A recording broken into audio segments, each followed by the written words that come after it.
Hi guys! Welcome to my kitchen. Today's video magluluto po ako ngayon ng apple pie.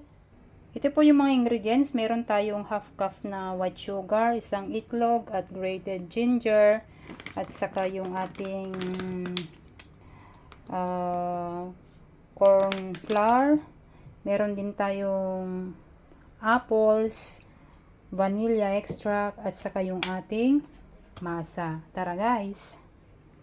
First guys, hugasan ko muna yung ating apples at tanggalin ko yung balat and then hiwain ko siya guys ng cubes. Ayan, dito sa pan guys, ilagay ko na yung ating kinat na apples at saka ilagay ko na rin guys yung ating white sugar. Mix natin siya guys.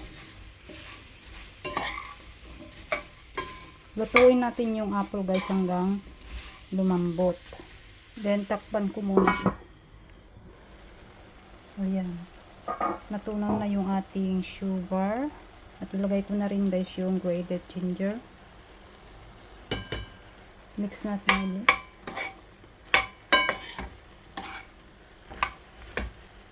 At saka yung ating vanilla extract. Ayan. At takpan natin ulit. Antayin natin hanggang lumambot konti yung ating apples. Ayan, dito sa maliit na bowl guys, nagtunaw lang ako ng cornstarch. Then, ibubuhos ko dito sa apples. Yung cornstarch, ayan. Anuhin natin siya guys. Mix natin siya ulit. Ayan, lumambot na yung ating apples guys. Ayan. Ayan na guys, okay na itong ating apples at palalamigin lang natin siya and then ilagay natin sa ating tray. At maglagay nga pala ako guys ng canela powder. Ayan. Ayan, naglagay lang ako guys ng butter dito sa ating molder. Ayan, linagay ko na guys yung ating isang molder. Tapos lagyan ko lang siya guys ng konting butas-butas. At saka ko guys ilagay yung ating apple.